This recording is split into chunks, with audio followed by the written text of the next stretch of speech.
Buenas tardes, este vídeo es para repasar el punto 1 sobre el ciclo celular y el punto 2 sobre el núcleo en interfase y en división. Os he subrayado aquí lo mismo que he dicho en clase, así podéis parar el vídeo y podéis repasar el subrayado. Bueno, entonces en clase ya hemos repasado bastante el ciclo celular, que hemos dicho que era la vida que tiene una célula desde que nace hasta que se divide y genera dos nuevas células. Entonces, recordando un poquito lo que vimos en clase, vimos que el ciclo celular era este de aquí, que estaba formado por la interfase, que es la mayor parte del ciclo en el que la célula no se divide, sino que realiza su actividad normal, sintetiza sus moléculas, se prepara para la división, duplica el material genético, etc. Y se divide en tres etapas, G1, S y G2. Y en los apuntes tenéis lo que significa cada una de ellas. Yo lo único que os recuerdo es que aquí comienza el ciclo celular. Tenemos una primera célula que hace su vida y cuando termina la interfase viene la división celular que concluye con la aparición de dos nuevas células. Esta división celular también se lleva a cabo en dos etapas. Primero se divide el núcleo por mitosis, la mayoría de las células de nuestro cuerpo, o por meiosis, como hacen las células sexuales, y una vez que se divide el núcleo ocurre la citocinesis. Cosa importante de aquí. En el ciclo celular, como hemos visto, se parte una célula y al final se divide en dos. Ese es el objetivo, es la vida de una célula hasta que se divide.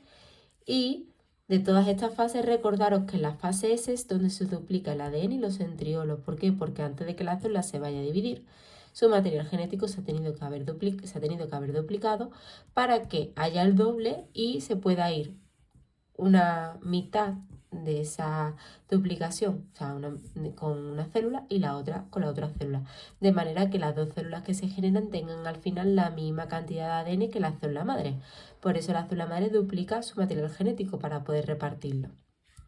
Vale. También estuvimos viendo cómo era el núcleo en interfase y en división, y aquí lo recuerdo. El núcleo interfásico tiene esta apariencia de aquí, que es el que estamos acostumbrados, esto sería la célula. Dentro tendría su núcleo, que tiene la membrana nuclear con los poros, el nucleolo, el líquido del núcleo, que es el nucleoplasma, por aquí, y luego tendría la cromatina, que es ADN más proteína, ¿vale? Que en realidad es ADN descondensado, o sea, lo que os dije es como si fuese un ovillo de lana, muy apretadito para que pueda caber aquí, y unido a proteínas para que, bueno, pues para que no se despegue y sea grande, y entonces pues no podría caber dentro del núcleo. Cuando lo tenemos en división, el núcleo en división, la cromatina se condensa, se rompe en trocitos, se independiza y aparecen los cromosomas. Los cromosomas son estas fibras mucho más compactas, formando unas estructuras independientes. ¿Por qué? Porque así es mucho más fácil de repartir. Así podemos decir que para la futura célula hija se van a ir dos cromosomas para una y otros dos para otra, o como sea. Pero es mucho más fácil de repartir que si lo tenemos aquí, pues digamos que todo mezclado, ¿vale? Ese sería el núcleo en división con los cromosomas. Aquí recuerdo un poco las partes que tienen esos cromosomas.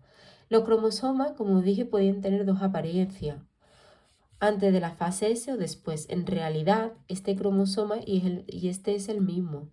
La diferencia que hay entre ellos es que durante la fase S, que es la que ocurre de aquí a aquí, este cromosoma se ha duplicado, ha sufrido un proceso de replicación y entonces ha pasado de tener una molécula de ADN a tener dos, pero ambas son idénticas porque la que se genera surge de la duplicación de la primera. Y os recuerdo que la replicación del ADN era la síntesis de nuevas moléculas de ADN partiendo de una original, pero lo que se genera es idéntico a lo que ya había, pero lo que hacemos es generar el doble.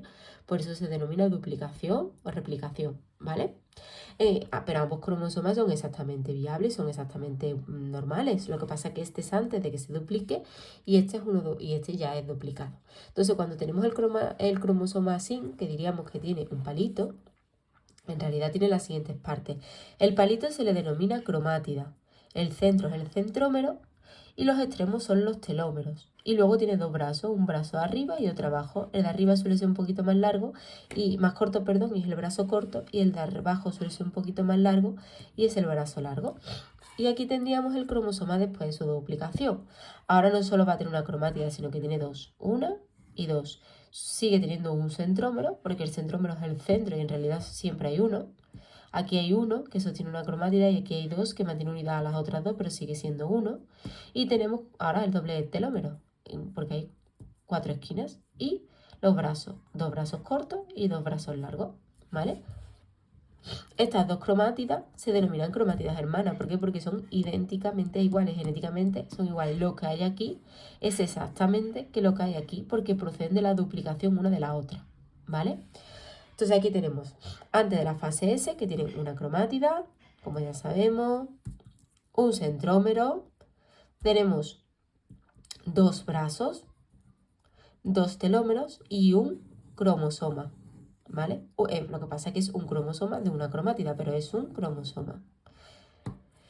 Ahora, aquí, ¿qué tenemos? Pues aquí tenemos 2 cromátidas, un centrómero, 4 brazos, 1, 2, 3 y 4 telómeros, 1, 2, 3 y 4, pero sigue habiendo un único cromosoma.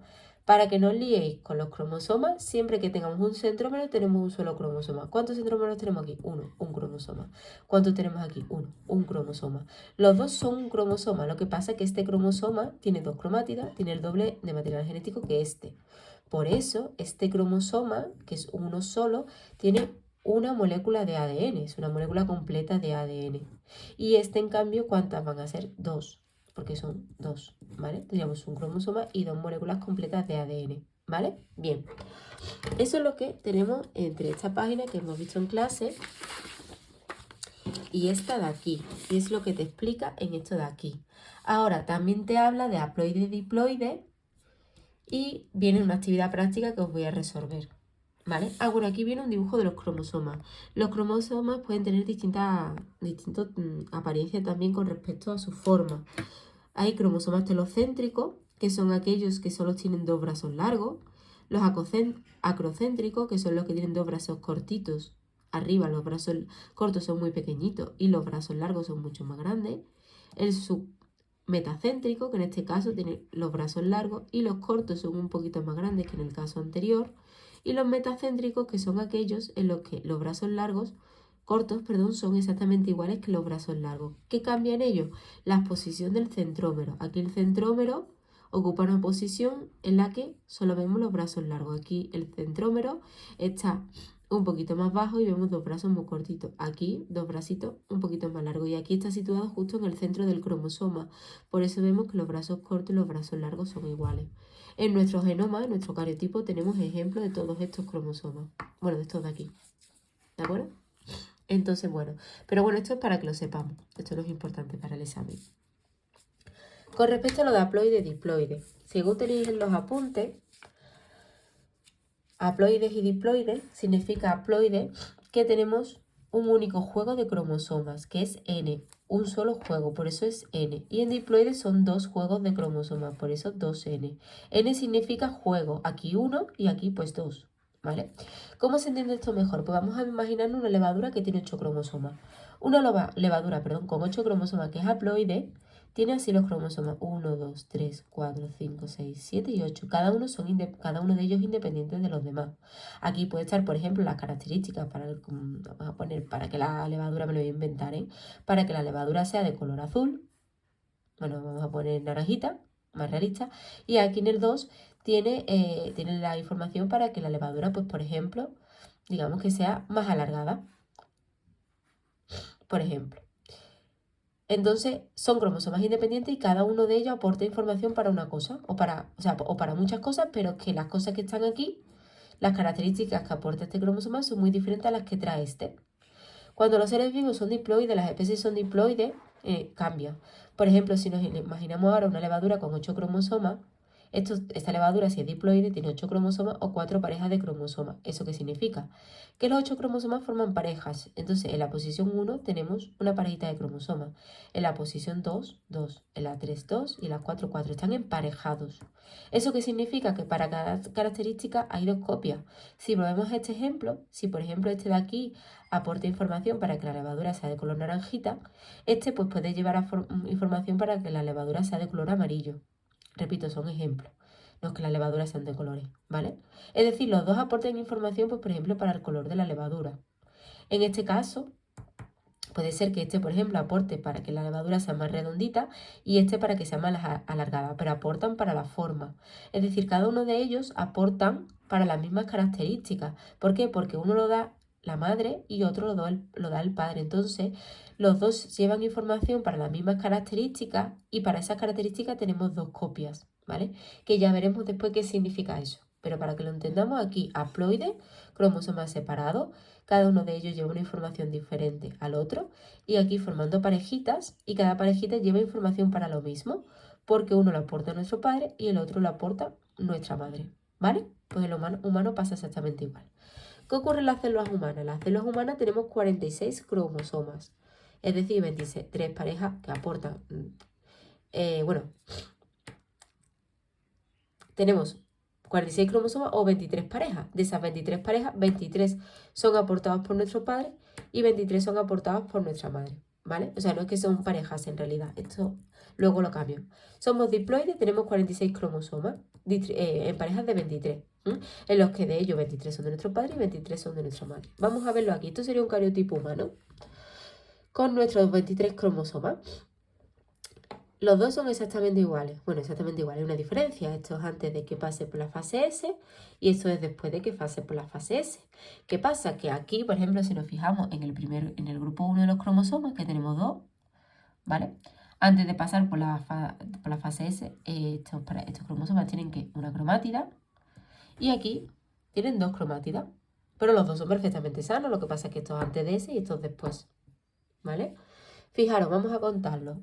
1, 2, 3, 4, 5, 6, 7, 8, 9, 10, 11, 12, 13, 14, 15, 16, 17, 18, 19, 20, 21, 22, 23, 24, 25, 26, 27, 28, 29, 30, 31, 32, 33, 34, 35, 36, 37, 38, 39, 40, 41, 42, 43, 44, 45, 46. ¿Veis que no os he mentido? Tenemos 46 cromosomas que hacen parejitas de 2 en 2, por lo tanto 23 parejas, que se ve claramente. ¿Aquí cuántos hay? Pues contadlo. Vais a ver que hay exactamente los mismos, 46 cromosomas en 23 parejas. Diferencia entre ambos. Aquí hay una cromátida, aquí tienen dos. Por lo tanto, ¿qué pasa? Que aquí tenemos el duplicado. Aquí hay el doble de cantidad de ADN porque estos cromosomas se han duplicado. Pero en realidad el número de cromosomas es el mismo. ¿Qué cambia? Que ahora en vez de tener una cromátida van a tener dos. Pero esto es un cromosoma y 2, y esto es un cromosoma, y con este son 2, ¿vale? Entonces, con una cosa importante. En la especie humana, el último par cromosómico indica el sexo. Por eso, puede ser o XX, y entonces somos mujeres, o puede ser XY, entonces somos hombres. Que en realidad el cromosoma Y no es que sea una Y como tal, es como una X, pero más pequeñita. Pero bueno, se representa de esta forma, ¿vale? Y estos cromosomas, otra cosa importante que viene bien para lo que vamos a ver ahora después, es que estas parejas de cromosomas se denominan cromosomas homólogos. Cromosomas homólogos, ¿por qué? Porque uno lo aporta a nuestro padre y otro lo aporta a nuestra madre. Y aquí igual, esto también es igual. Aquí el 18, aquí también son cromosomas homólogos. Uno aporta al padre y otro lo aporta a la madre, ¿vale? Cromosomas homólogos y ahora cada uno de los cromosomas tiene dos cromátidas y cada cromátida es una cromátida hermana. Por tanto, aquí tenemos dos cromosomas, cada uno de ellos con sus dos cromátidas hermanas y los dos cromosomas juntitos se dice que son cromosomas homólogos. Estos son dos cromosomas homólogos del par 18, en el par 12 tenemos dos cromosomas homólogos, en el par 6 pues tenemos otros dos cromosomas homólogos. Entonces, viendo esta actividad aquí, dice, una célula de la piel humana tiene 46 cromosomas. ¿Cuántos cromosomas tiene antes de la fase S? ¿Cuántos tiene después? ¿Cuántos tiene antes de entrar en mitosis? Si nos está preguntando cuántos tiene antes de entrar en mitosis es después de haber pasado por la fase S. Entonces en realidad nos está preguntando cuántos tiene antes de la fase S y cuántos tiene después. Si vemos el cariotipo, se ve claramente que antes de la fase S tiene 46 cromosomas y antes de entrar en mitosis después de la fase S también tiene 46 cromosomas. ¿Qué diferencia hay? Que aquí tienen una cromátida y aquí tienen dos, pero son 46 y 46. Recordad lo que os he dicho antes, siempre que tengamos un centrómero tenemos un cromosoma. ¿Ven? Vamos, aquí también tenemos un centrómero. ¿De acuerdo? Aquí lo tenéis explicado, ¿eh? Bueno, explicado. Antes, en la actividad ejemplo, pues antes de ese 46 y después 46.